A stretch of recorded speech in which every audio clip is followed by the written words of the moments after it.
live, buddy. We're live for the whole world. Nice. Right Yeah. on. I love it, dude. So I Yeah. got a question for you. How's the single going?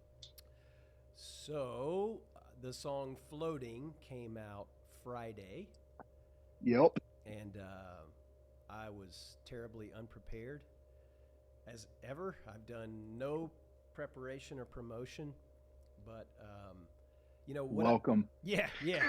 The life, Welcome. the life of musician. So, in the meantime, this is my second song I've ever put out as myself. And Hmm. what I did in the meantime of the first song and this song, which was a long period, is I started an Instagram page that was going to just do music stuff. Like, um, talk about music, watch music, have my friends share music with me all the time. So I get to kind of put it up on the screen and say, like, what hits me about this music. Just a place where I can talk music because my wife won't talk it with me. And I've got some amazing observations that she needs to hear, and she never wants to hear them. Well, So have you tried convincing her? yeah, all the time. Yeah. And so she says, there's got to be somebody else that you can talk to this about, not me, because I really don't care. And so I'm like, why don't you care about these new wave, obscure songs that I'm playing for you right now? Why aren't you into that? So So, my wife, I'll go on like tangents about bands that I like that I can tell she's not vibing on at all. mm-hmm. And I'm like, man, did you ever hear Becoming off of off of Far Beyond Driven? So cool. And Yep. I'll play it. She's like, I honestly don't see how you're listening to that right now. I don't I don't know you as a person. Yeah. Yeah, no, I get that all the time. So, anyways, the run up was I started this page because, as you know now, putting out music is not what it used to be. So, you work really hard, you spend all these hours writing this song, trying to get it just right. You go into a studio or put time and money and effort into making this recording, and you put it up and you put it out, and then poof, it's like it's gone. Yeah, And you threw a pebble in a lake, man. yeah, Like like barely a ripple. Just barely a ripple. right. So I like the page because what the page is doing for me, it just kind of keeps me connected to people. And it also allows me to kind of say, hey, here's my music, but then, hey, here's this other stuff that I'm doing that I'm thinking about. And there's just too much going on in the world. So I think if you want to, if you want to create music and write songs and have people hear them, I think that there has to be like a little side sideshow that comes along with it so that you can stay connected to people. You can stay in front of them. Because if you don't, you just sort of disappear into the background with all the other noise. And I agree with that. yeah, I feel like I was thinking about this while I was taking a shower the other night, and what it was, the epiphany that I had is the reason that people are having to stay so engaged is because like the reason the artists are having to stay so engaged with people online is because people aren't necessarily forming intimate relationships with music mm-hmm. as much as they were before. It's a commodity that it comes out and then it's gone, and here comes another one on a TikTok or something. Is that still a thing? They still doing that? I don't know, man. I'm not sure. Me I'm either. not with the TikTok. That's a great Yeah, observation, though. yeah. So it used to be, and I just remember like you'd get a tape, a cassette, or like a CD or something, and you would go home and listen to it, and you kind of committed to like, okay, I really only know like two or three songs on this record, but I've committed to this whole record now, and you find a bunch of those hidden gems, and there are songs that I'm intimately connected with that I didn't think I liked at the beginning, but because I had to listen to them, where I like, they kind of became the background to things that were going on in my life. And so now I associate those with the times, and it's weird because I can play those songs for people, and realistically, if I'm listening unobjectively, they're not good songs. They're not great, you know what I mean? But I like them. Yeah, Sometimes I wonder if I have bad taste. I do for sure. Yeah, Uh, I do too. but I would say this though: the point you made was perfect because back in the day when you spent the money and you're like, I got this $12 and I'm going to buy this album, and you committed to it, that was it. Like, Yeah. I've spent the money, um, and I got to listen to this thing, and I'm just going to keep listening to it until I find Yeah. something that I like. And you're exactly right. That creates such a long, enduring relationship that, today's music just doesn't even have a chance. There's no No. chance that people are spending, you know, that time of that amount of time with music today. Mm-mm. It's too easy to jump like from one to the next. Put stuff on shuffle, build the perfect listening experience for yourself, which is cool. I mean, like, don't get me wrong, I love it. I still have my old school iPod in my truck, and it's just chock a block full of stuff that I don't even think is on Apple Music or any of those other sites. It's stuff that, I mean, okay, for instance, like Tyler Reed puts out an album, right? Tyler Reed knows how to get that album uh, to Spotify and to those other campaigns. But like you and I, when we first started playing years ago, Spotify was not a thing, and a lot of these bands may have broken up since, and so they don't have that platform. It's like you Yeah. can't go. It's kind of hard to find some Huffamoose stuff, Yeah. you know. Yeah, there's definitely a sort of generation that's lost because they just kind of caught it right in the wrong spot. Yeah. Timing's huge. But listen, man, I wanted to do this for a long time to talk to you, because number one, I think that the world needs more Adam Dale, and I will stand behind that statement.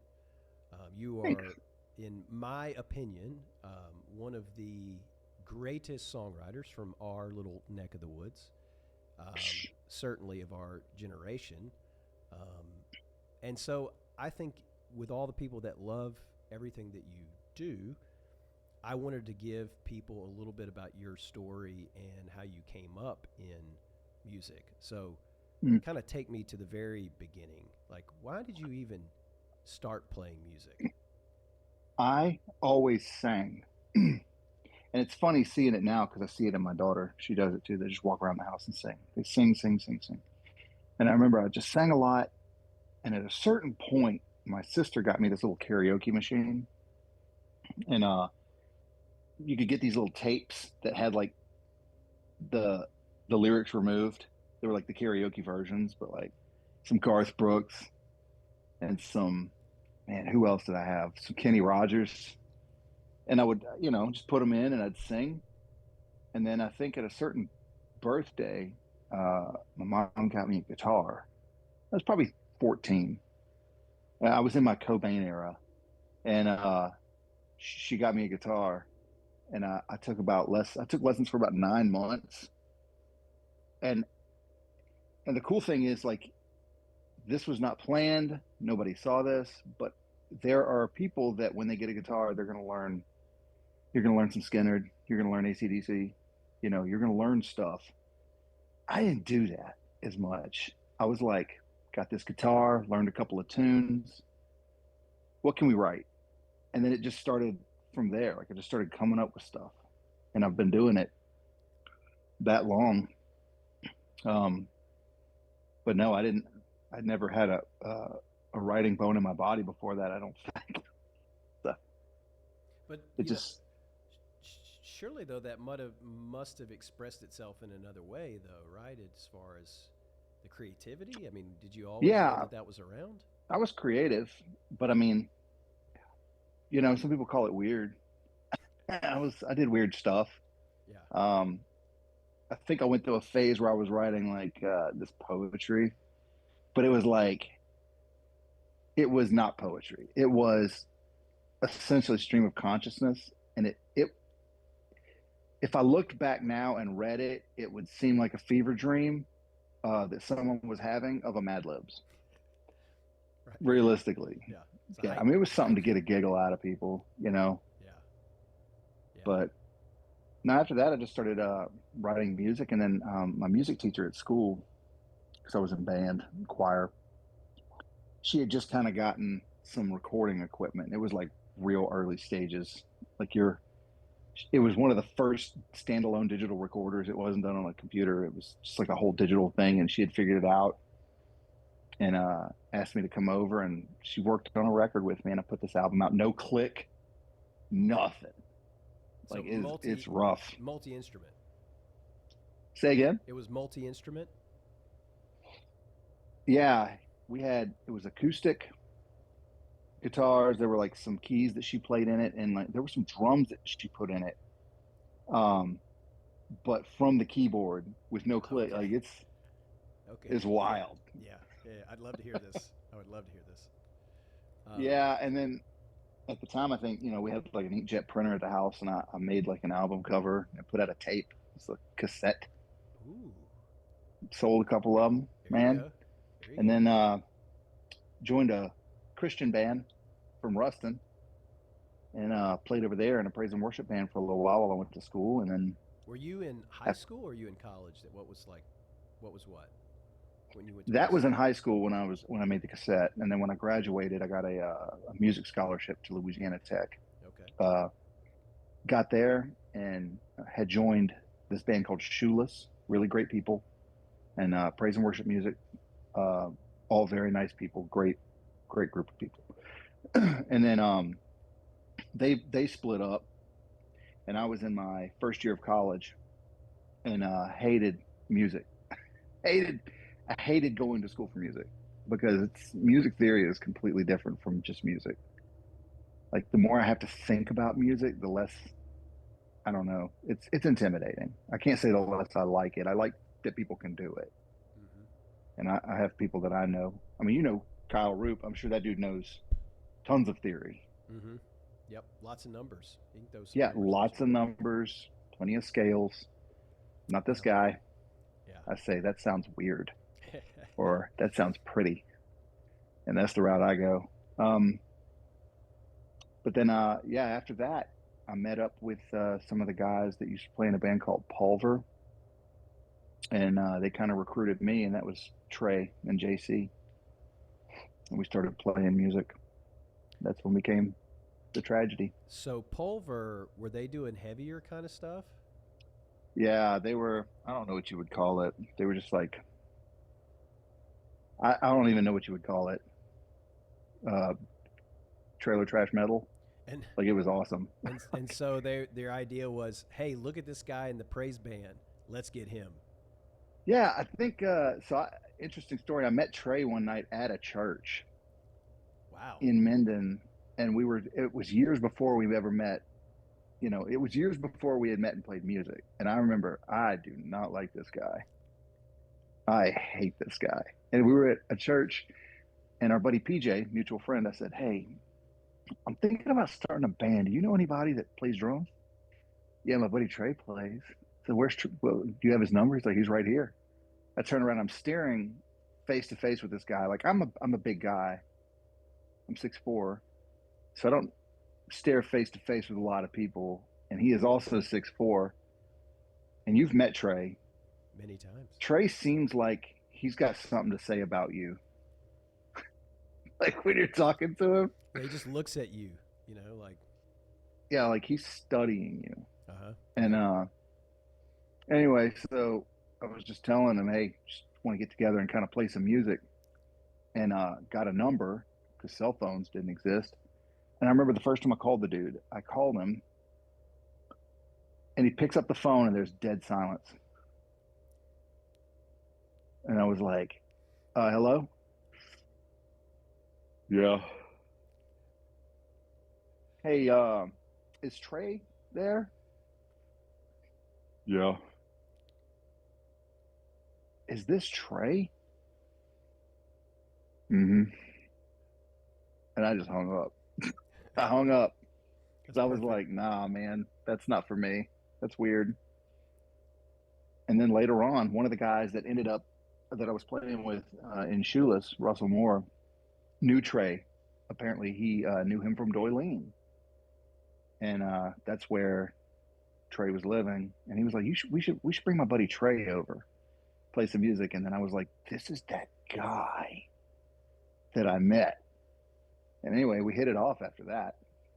It was a rocky start. on Amazing my end. story. Amazing story. And you just hung up. Like, Yeah, no, I wasn't gonna talk to that dude. I don't have a lot of like um patience when it comes to rude's not the word, but like I don't like it when people make me have to like pull things out of them. yeah. Like if you're not willingly gonna communicate with me, then I'm gonna just gonna go on my merry way. Wow.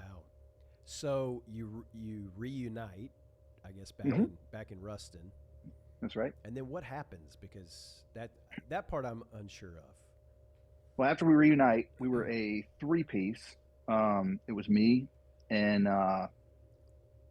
and Trey and JC, and we were writing some music. We were like, we need us a guitar player, so we recruited another guy from around Minden, Eric Denny, to start playing with us. And Eric was a really great guy and really smart and a fantastic guitar player. I personally didn't like the style, and so I think we ended up parting ways after the first record. Well, actually, even before the first record, I think if you listen to our old Pennies record, he's the guitar player on the record. And before the record even came out, we ended up getting a new guitar player, which was Jackie, which I met Jackie through Trey because Jackie was a promoter at the time. Yeah. And then, one thing led to another. I met Jason Sepulveda at a party one night in Ruston. Mm-hmm.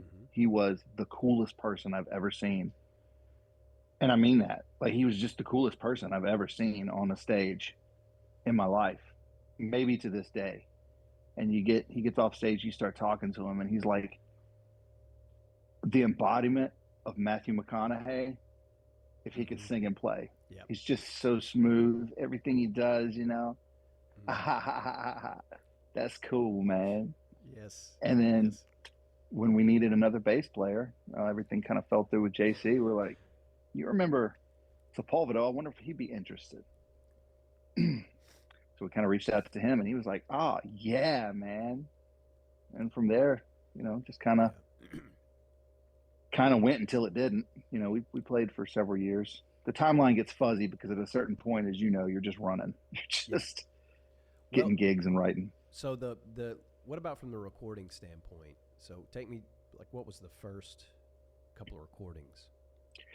So our first recording was Pennies. Our buddy Scott McElwee had a little studio at his house, and I don't remember much about it, but I remember we had a handful of songs that we had written. We went to Scott's and we spent some time there. And actually, I don't even think our name was the American Tragedy at the time. I think we were still trying to figure out a name. And at one point, I think we even went with Diesel Dollar 19 because that's how much diesel was at the time.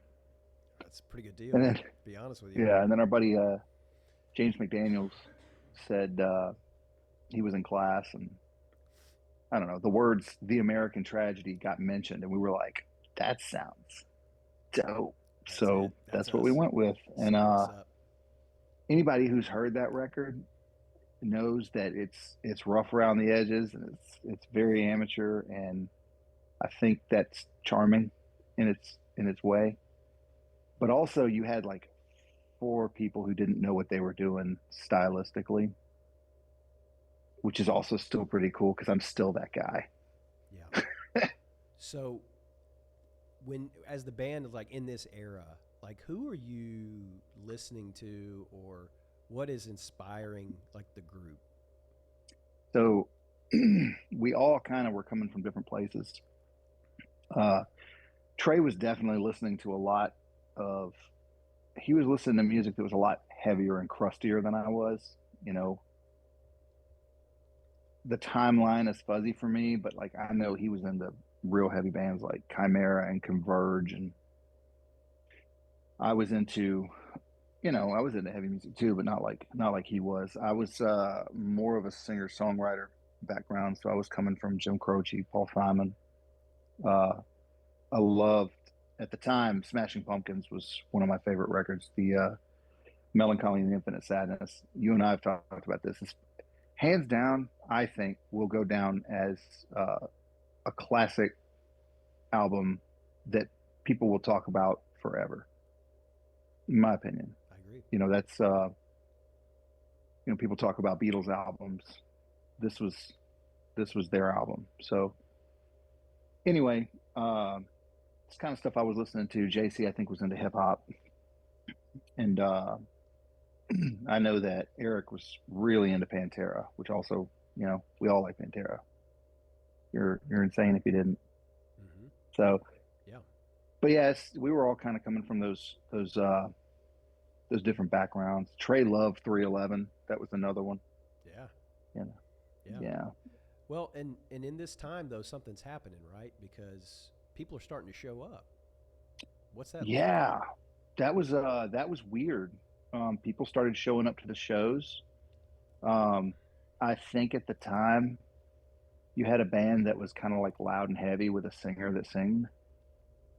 Um, like sing. I don't do much of a yelly thing. Can't.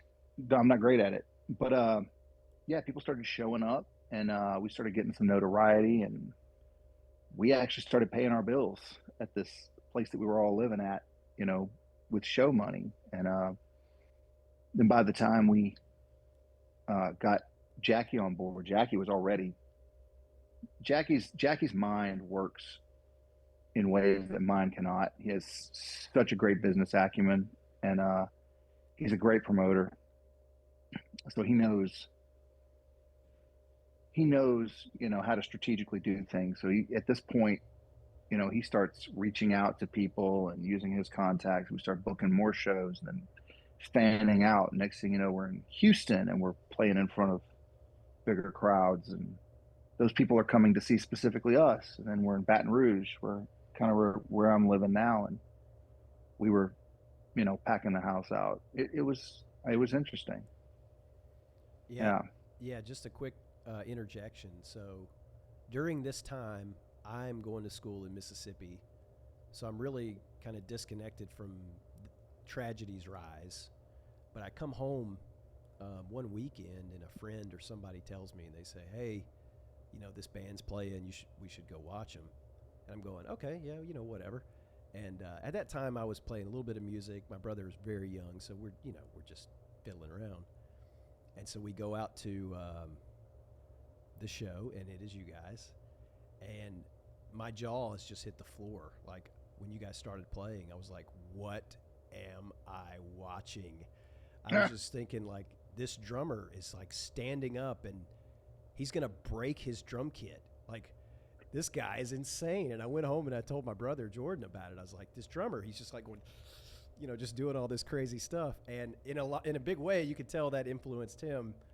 Just the story of Trey's drumming influenced his Mhm. drumming.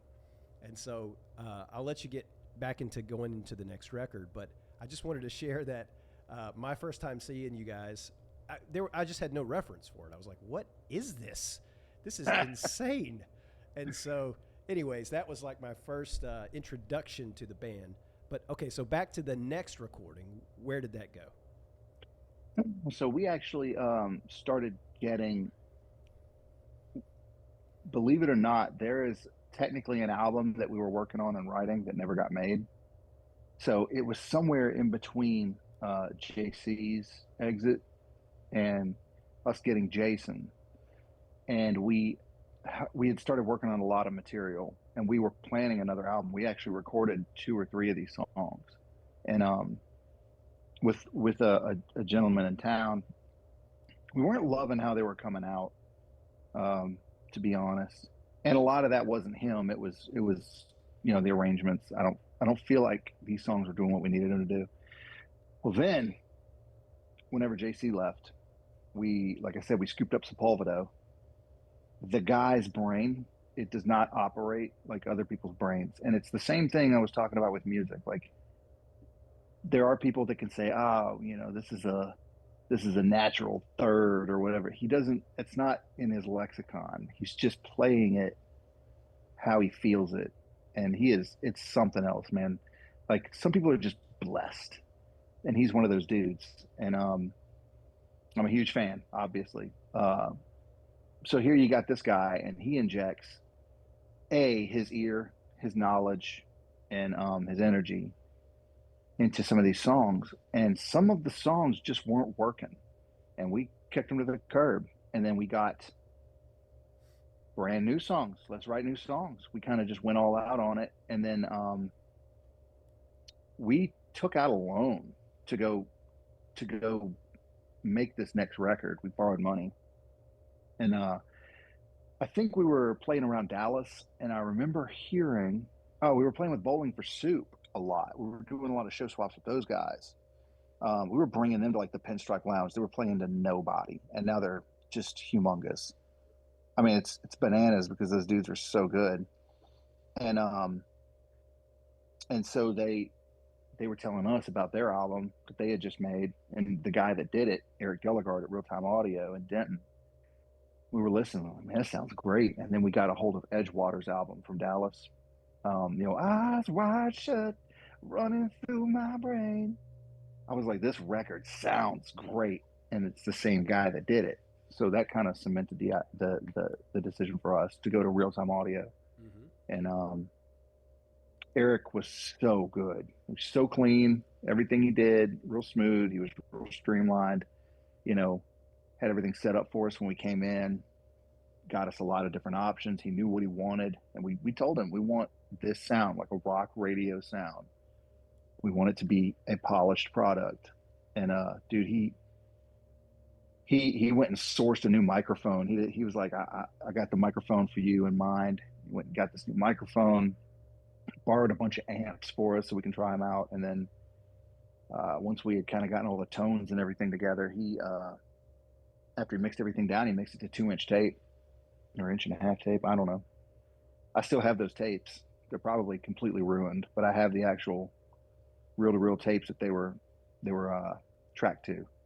It's like so cool. That's awesome. When we got that album back, we were like, wow, this sounds great. But you start like picking apart your own thing. No matter how good it is, you're gonna pick it apart, you know? Yes. And at that point you've heard it so much, like you're not even impressed with it, your own thing. Yeah. You're like, why doesn't I'm this sure. sound like everybody else's good stuff, you know?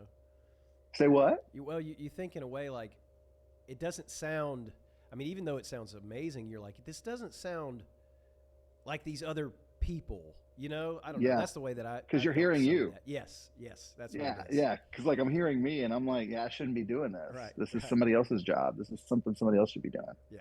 Dude, it's crazy because I even to this very day, you know, I knew that if I was gonna make music, I can't continue to pay people to do it, like to record. So I have to learn how to do it myself. Because I write a lot. You're the same way. You write a lot, and I want to record what I write. But to this day, I still struggle with like, man, I don't even think I like my voice. Like, I don't like the way these things sound. The stuff that I do, I don't like how it sounds. Yeah. But I totally kind of just have to get over that hurdle. Totally get it.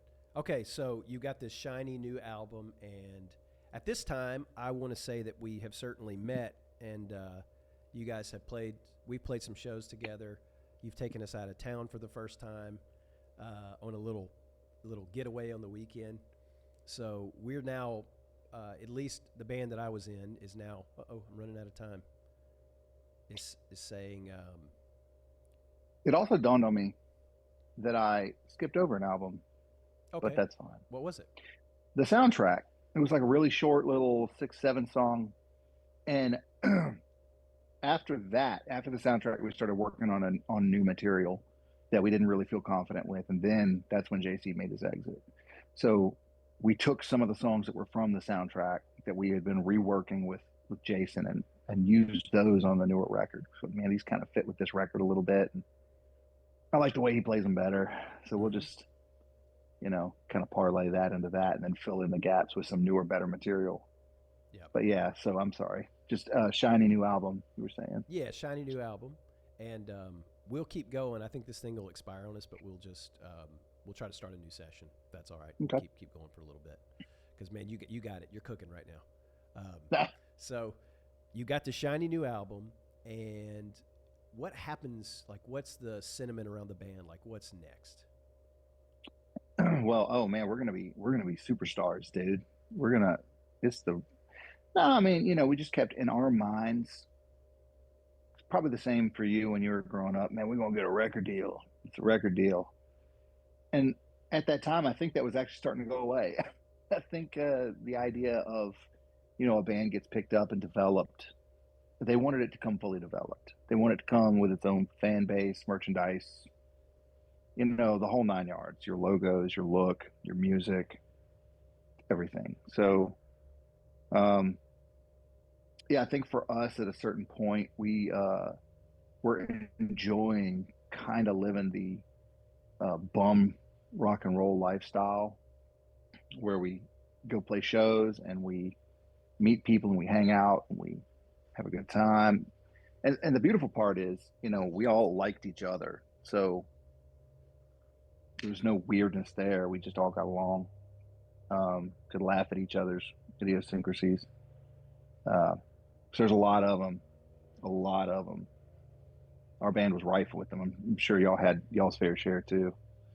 But yeah, man, that's in our minds. That's kind of where we were going. I think musically, we kind of started wanting to trim some of the fat because we had a um, we had a bad problem of meandering in the song. It's like song structures. People are just like, you know, intro, verse, chorus, verse, chorus, bridge, chorus, chorus, and that always kind of bugged us.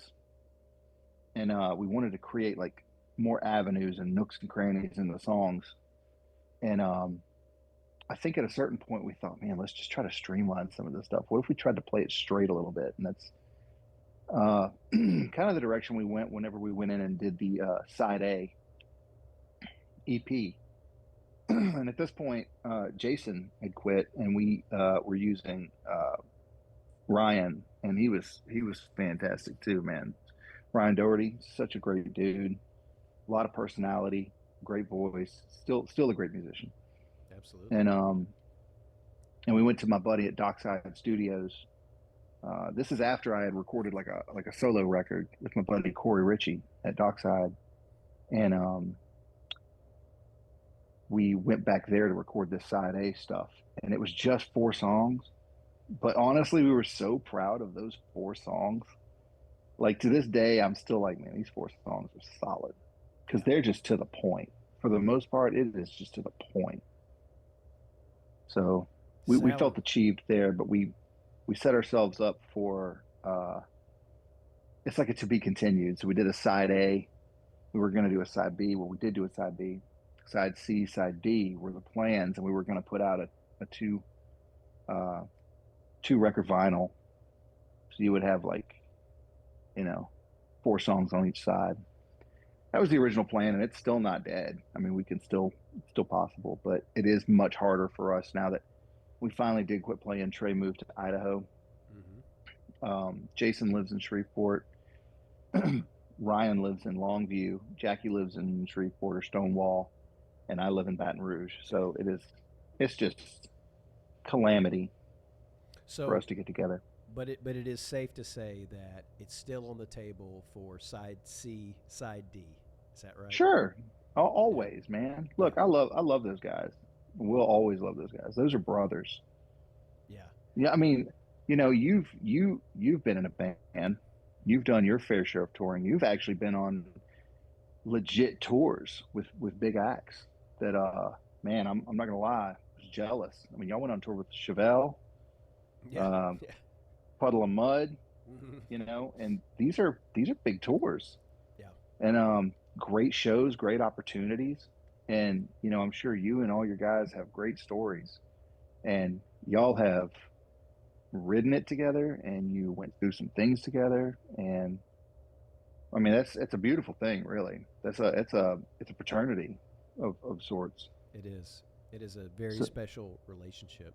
Okay, so we're getting back into it, and at this point, you've recorded a solo record, and mhm. and in your mind, are you thinking, so I just have to release these songs, or are you thinking I want to go a different path?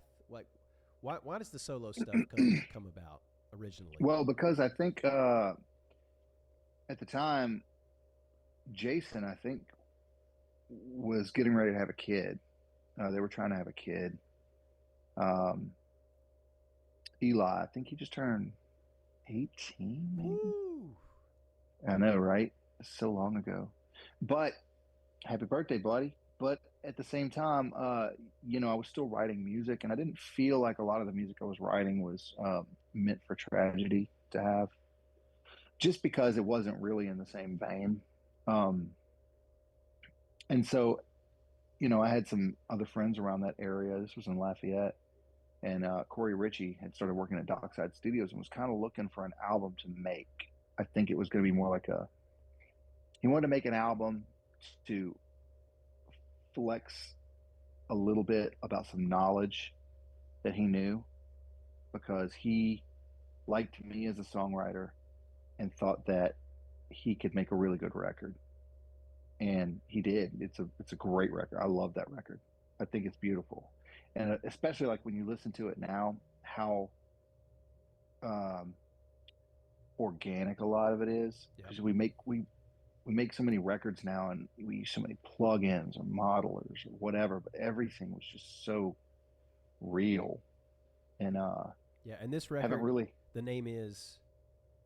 Oh, the sun has risen, the sun has set. Yep. Which my attempt was to make an album that would start off in the daytime and end up in the nighttime, much like that Pumpkins record, Mm-hmm. that we had talked about. And so that's kind of where I was trying to go with it. The sun has risen, the sun has set. And it was also a reference to another song in there called The Postman's Kid.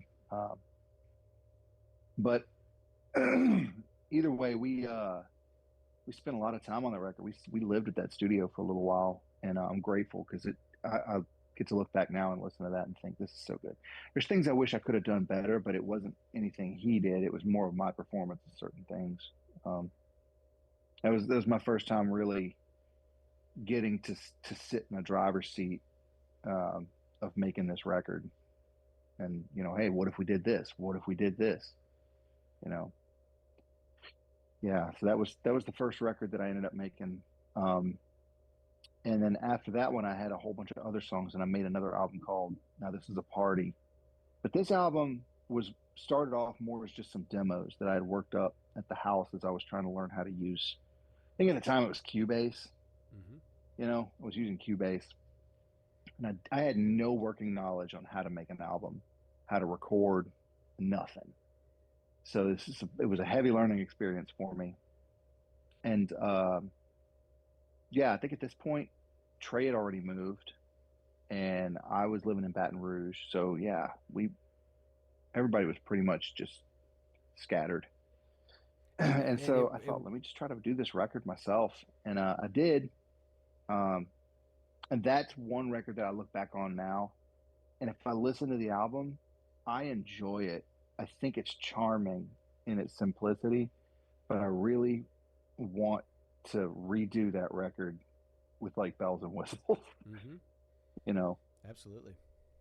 And then after that, I got a little more nuanced in some of the recording stuff, and I made an album called From the Great Pelican State, which has some of my favorite songs that I've written on it. Uh, but the recording just isn't there. Like I have to lean a lot on programmed drums, and boy, your boy is not a drummer. I am not a drummer, dude. Like it's hard for me to think about what drummers do. It's just too much going on. And but I had to make do. And that one, I would love to re-record a lot of those too, but I don't know if the juice is worth the squeeze. And and I think after that, I made another album called The Last Dim Light of January. I really like that record too. There's some kind of weird songs on there that I don't know. You ever write a song and you look back years later and you think to yourself, now, how did I write that? How did I write that? What mindset was I in writing that? Because there's no way I'm writing anything like that now. How did that happen? Right. Like what person was that? Yeah, what was I going through? That's a cool little snapshot to be able to look back on, because there's a bunch of those on there. Um, and then at a certain point, my wife and I, she had a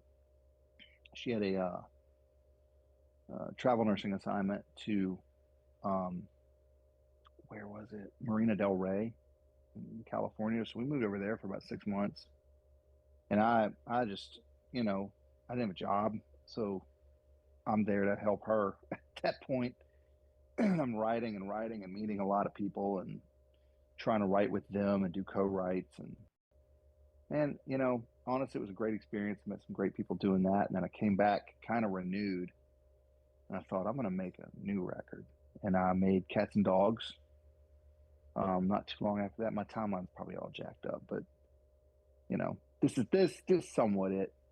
And Cats and Dogs I made, which we were getting ready to have our first kid, Collins, Avery, Dale, Cats and Dogs. That's why I named it that. Um, and yeah, had some songs on there that meant a lot to me. And I wasn't good at mixing. My buddy Eric Heigl from New Orleans used to play with the band. Y'all might remember. You remember the band Ellipsis? Yeah, yeah, sounds familiar. Hmm. Such a good band. Hmm. John Michael and those guys, Craig Paddock, and Eric played drums for Ellipsis. Happens to be Corey's cousin. So Eric helped me play on the Sun Has Risen, Sun Has Set, and he's kind of working at his own studio in New Orleans and offered to play some drums for me for Cats and Dogs. And so I went over there and tracked. I think we tracked most everything in one day, like every song, every drum one day, just banged it out. And then I had no way of really mixing real drums. At the time, I had no frame, no frame for how to do that because I Hmm. don't know what drums do. Drums are a mystery to me. It's magic. Hmm. And so still is. I mean, you've seen the tricks they do. It's wild. And yeah, I'm out of my depth there. So I leaned on my buddy Rhett Mouton, who used to sing with the band Liquid Sand. He was doing a lot of production at that point, and he let me trade him uh, a Stratocaster that I had to mix my record for me, mix and master it for me. So that's the story behind that. I just swapped him a nice Stratocaster. I regret not having it now because it was a cool guitar, but Strat's always one of those things you think you need because like to round out the sound and for recording. And I got the Strat, and that pickup sits right in the middle, like that middle pickup, Hmm. and I hit it with my guitar pick. It's like right dead center where I'm going to be playing. So it got on my nerves, so I had to get rid of it. And since then, I have learned to embrace Stratocasters in the recording world. Like it's nothing sounds like a Strat, man. Yeah, Strat's yep, a Strat. yep. I got one the other day. Love it. Did you? Love it. Yep. Yep. Was it one of those like ultra ultra player series ones? I'm loving those that they come out with or whatever they're called. It's like the super nice ones. Yeah, no, this one I found on Reverb, and it was the color I wanted, and it had like the pickups I wanted, and it was perfect. So, dude, Oh, it's I'm beautiful. loving it. But anyways, okay, so back to the solo like procession of records. You've Hmm. done so many solo records at this point, Yeah. and what I'm so blown away by is the way that you can learn these technically heavy programs so fast, be it recording or photography, editing, like all the stuff you get into. You've learned all this stuff. You just said, you know what, I'm just going to do it. Yeah, because like I can't afford to pay people to do it, but I can sit with I can sit for hours in front of a program editing music, and just dial away, tweak and learn. And then in the off time, when you're not sitting in front of there, where most people would sit in bed and read, YouTube, baby, YouTube University. And I learn things. I learn. Um, and then, you have to find out of what you've learned, how much is crap and how much is actually useful information. And Yeah. you try to use it. And I still don't have what I would call like a technique in like the recording world because I really feel like if you sat me down in front of legit equipment, I would be so lost. I Mm-hmm. have what I have and I know how to use it. Yeah. You know what I mean? Yeah. And all these records Uh, are coming straight out of your bedroom, basically, right? Bedroom yeah, studio. yeah, yeah. So I have help because And that yeah, that kind of brings me into some of these newer records I made. I hooked up with a guy here. His name's Brian Brignac. Such a great drummer. He's just a really warm, great guy. And I met him because I sold a studio desk that I got in a trade from someone, and they basically just wanted this thing out of their house, and it was gigantic. And at the time, I'm like, I need a big studio desk to house all my cool gear. Any cool gear, especially not when I got that desk up there and realized this thing is way too big for this room and it's just kind of in the way. So then I sold the desk. I got rid of it. And he came calling. Yeah, I live right up the road, man. I'll come get it. And we sat and talked for a little while. He's like, oh yeah, man, I'm starting up a studio up the road. You should come up there and hang out. I don't even know to this day that this studio has a name, but he stays busy in that thing, and he has some incredible musicians coming out of there. And he'll call me, hey, I need some background vocals for this guy, or I'll need this for this, and I help him out. And then in return, I'll say, hey, I need some drums for this, and he'll help me out with that. So, but we kind of started hanging out and writing some music, and we had a mutual friend who wrote songs but didn't write music, and his songs are like fun, funky, almost like if you can imagine what a bumper sticker would be as a song. Okay. And it was real kitschy, but the musicians that they had enlisted to do this, I was out of my depth, like not on the level, because these dudes were all like schooled. I think the bassist worked in the Baton Rouge Symphony. Another cat was playing keys for Mark Broussard, like real soulful, like they just incredible dudes. Had a horn section, and we formed this little group called the Rougarou, and it was just fun. I've It's been a minute since I've just gotten to say, let's write a song about, I don't know, Rue. Let's write a song about Honk If You Love the Swamp. Let's write a song about, and and it was very freeing. I'm not gonna lie, because there's something deeply ingrained in a musician, or it should be, that there is like a tad bit of fear of shame. Like for the longest time, for years and years and years, I wasn't good at learning covers. But part of that is because I resisted learning covers, because I was like, if you can't write your own music, what you doing as a musician, It was like a real elitist attitude that was kind of fueling that. The real talk is those dudes still play and make money. Like they get to be lifers. And I make music in my free time while I have a day job. Yeah. So, you know, who's laughing, bud? Right. Right? So, Right. um, so there was something kind of freeing to be like part of that. I got to be silly. I got to not worry about people being like this schmuck. Yeah, it's stupid music, but at the same time, if you listened to it, it's not stupid at all. It's very technical. Those dudes are way above, way above. They were a different echelon. They still are. Yeah. All those guys, crazy good. And so in that process of doing that, um, one of the guys helped me with Brian. They helped me make this record. They asked me if there was a record that I wanted to make, and I was like, "Look, I got this idea for a concept record." And this is a true story, Josh. You're not going to remember this. I remember you coming to me at some point being like, got this idea for an album called Hallelujahville. It's gonna be kind of like a peek into like a town. Like people have like a life going on. There's things happening in this town. And I said, that sounds awesome. And then Hallelujahville came out and it wasn't that.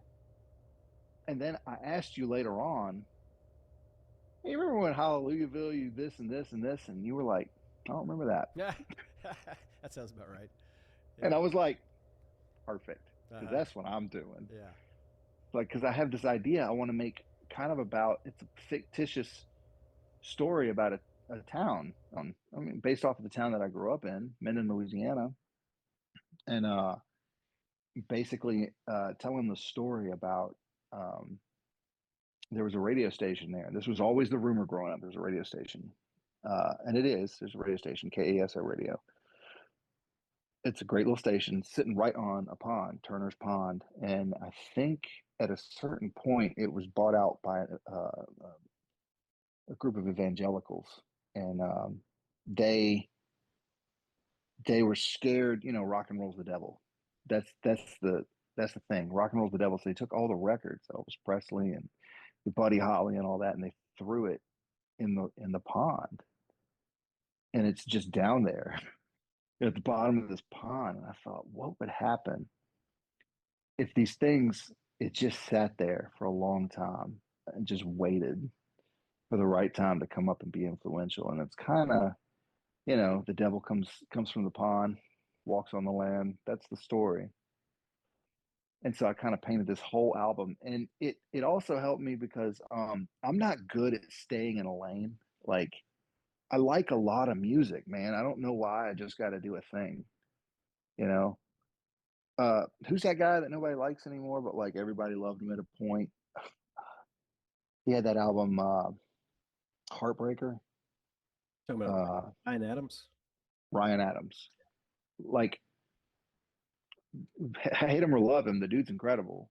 But that's another thing is you don't have to like everything Ryan Adams does, and I don't. I don't like everything he does, but man, he does a lot. There's a lot to choose from there, and I like the fact he does what he wants to do.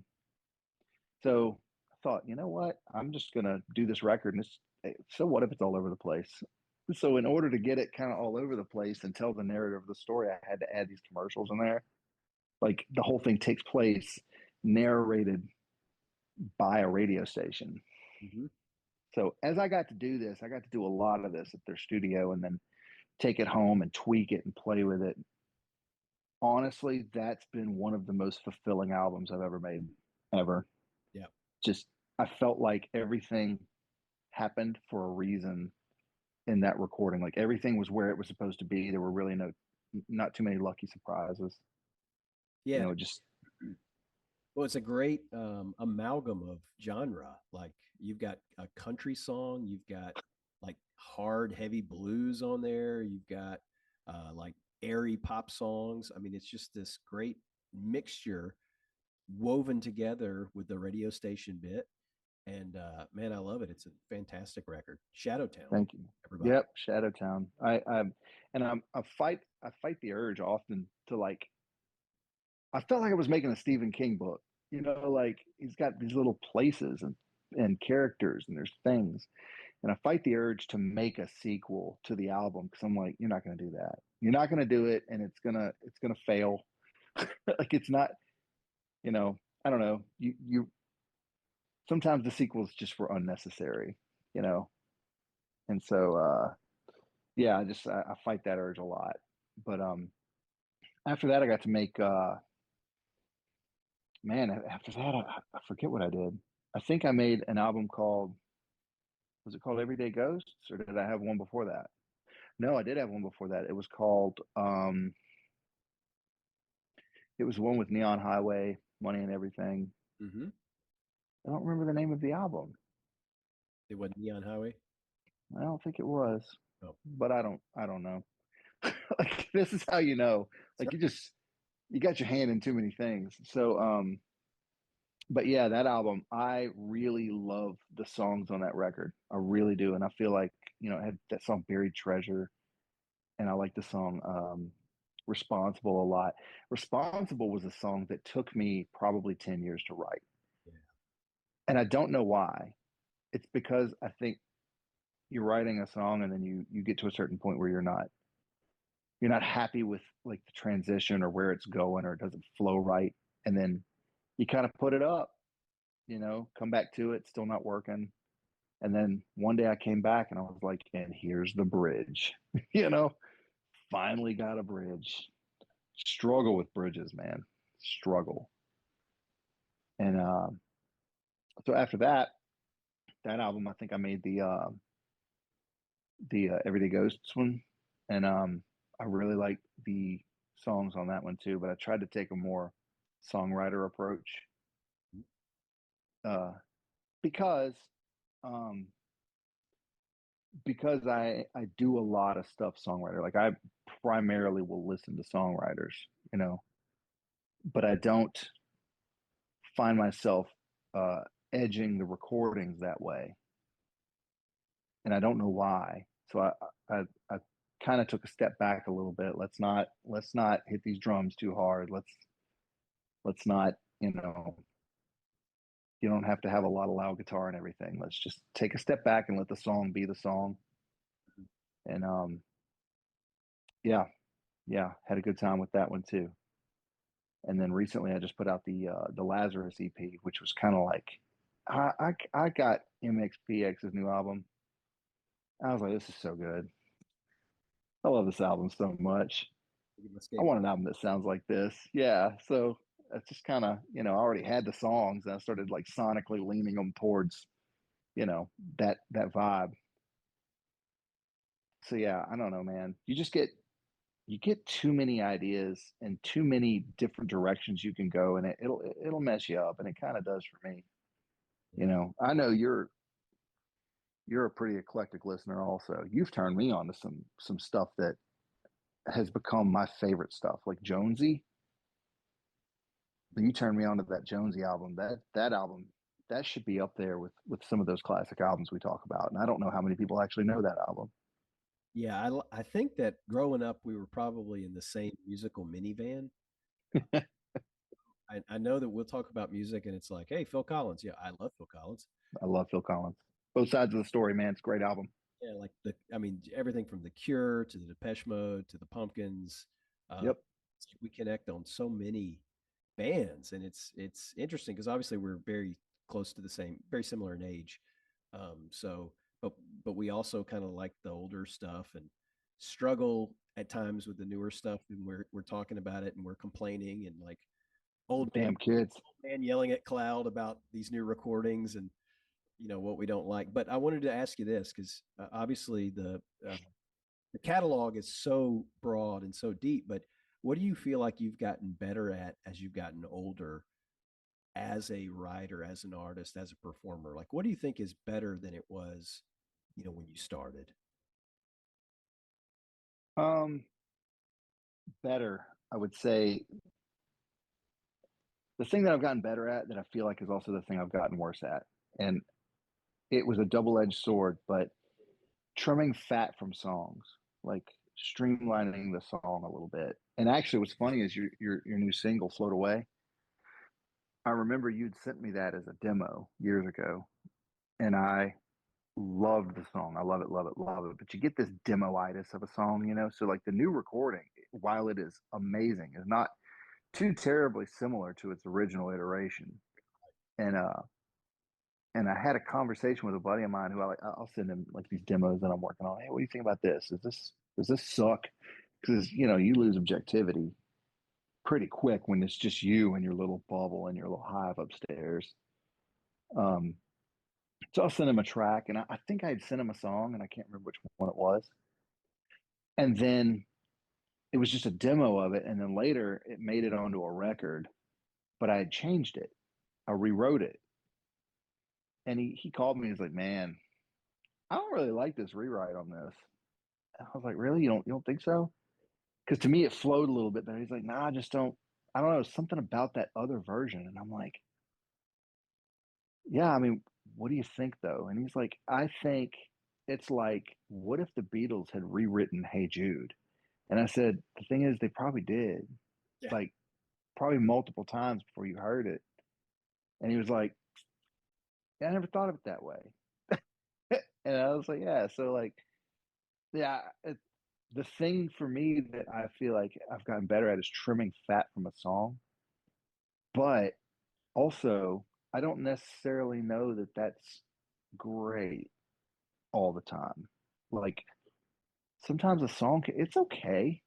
It's okay. Like you turned me on to Coheed and Cambria years ago.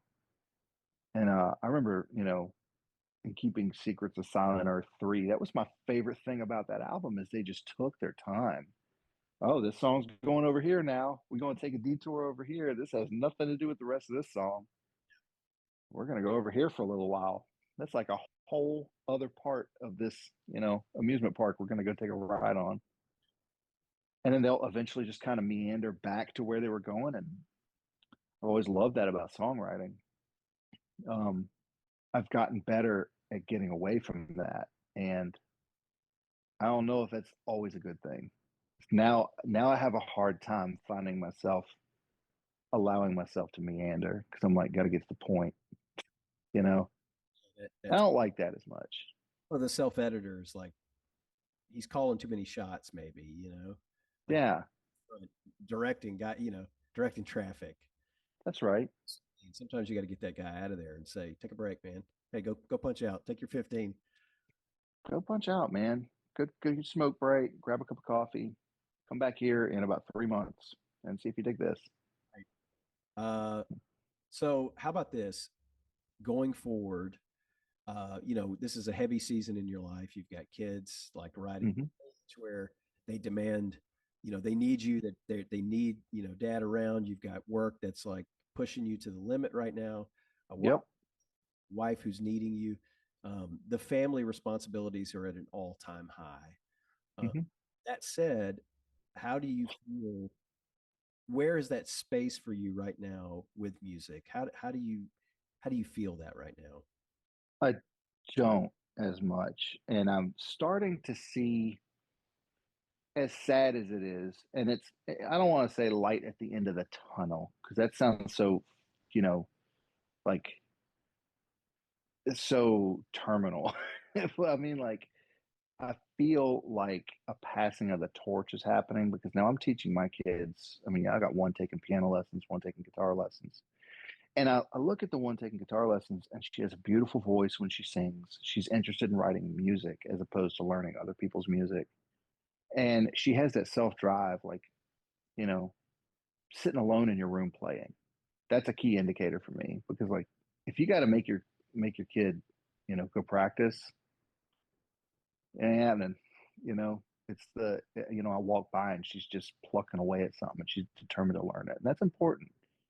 Um, and so, my stuff isn't as much of a priority, but being a creative person and just full of the ADD, I have to have stuff. I have to have hobbies. I'm big on hobbies. And if I'm not able to devote a lot of time into making music, I parlayed into photography. I like photography a lot. So I get to carry my camera around everywhere, you know, and it provides some sort of a creative balance. And then when I get sick of taking pictures of stuff, I go make more music. I actually went up to the studio earlier today to revisit a couple of songs I was working on, but I was reminded my least favorite thing about making music is like, oh, your software update. Oh, your computer doesn't recognize those plugins anymore. Oh, you don't have those tracks on here. Oh, it's on a different hard drive, and that's in a different part of the house. Oh, it's infuriating. Mm-hmm. So I kind of got my bearings on the two tracks I was working on, and just I left it there for next time I come up, which I'm trying to set aside some time this weekend. Uh, I don't know, man. It comes in waves, and sometimes I'll just have this. I used to get so scared, like when I couldn't come up with something or write about something, and I'd get so scared, like, oh no, because I remember I watched a documentary on Meatloaf, and he stopped being able to sing. It was like this weird psychosomatic thing. Like there was nothing physically wrong with him. He just stopped being able to do it. And I'm like, what if that happens? Well, you're not going to fix it by worrying about it. So, now I've learned that, man, if you're just not writing anything, I mean, I could sit and force something out, but I'm just going to wait. Just going to give it a breather. Um, Listen, man, I want to thank you for doing this with me because I've wanted to do this with you for a long, long time, and I feel like we could probably talk for 15 hours. Um, Absolutely. I don't even feel like we've gotten into the stuff we really want to talk about, which is like other people's music. right, right, and it's what You just made me talk about me. I don't like that. I love it. I love it because I think more people. There's so many people that love your music and have a deep connection to your music, that I wanted them to hear, the way you came up and the way you connected and the way you got into it. And then ultimately, this last piece, as we're shutting it down, is, like musically right now, what is inspiring you? Like what, like in closing, like what are you hearing right now that's making you think, you know what? I got something left. I got something left to say. Man, what makes me think that? I look back at material that I still have that I haven't recorded as part of it. Like, your back catalog gets so backed up and other songs take priority, or maybe I'm making a record, like this song fits better on this record than these other ones would, even though it's maybe not a better song, you know. I have just a hodgepodge of songs that I feel like I still want to record or I still need to develop. Beyond that, I'm in a very retrospective part of my life where I can look back at what I've done and go, could have done that better.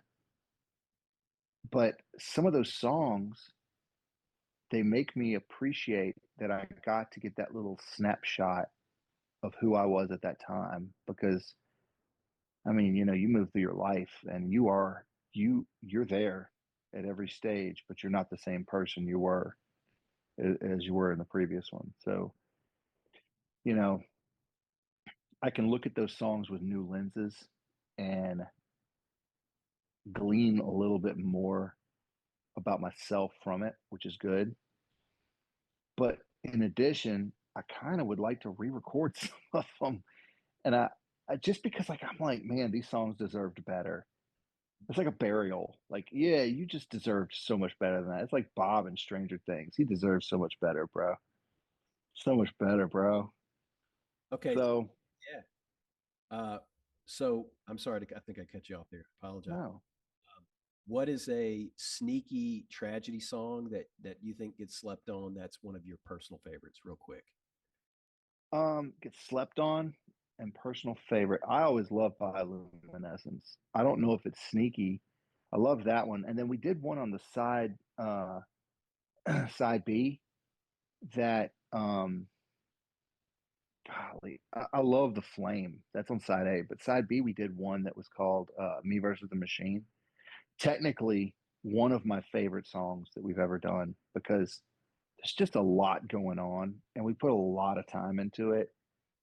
And hindsight being 2020, I don't love the recording. We could have done some things differently, and that's mostly my fault. But I love that song. I really do. Oh, and there's a song on there that we wrote called "The Last Song," Yes. Amazing. which we wrote. That to me was like creme de la creme of let's tie it all together. Let's put a big bow on this thing.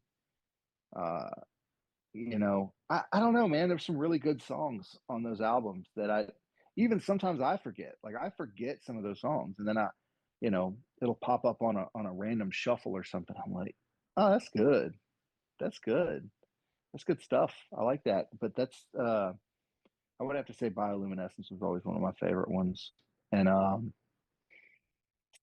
let's see here. Some of those older tracks on pennies, I really wish we could have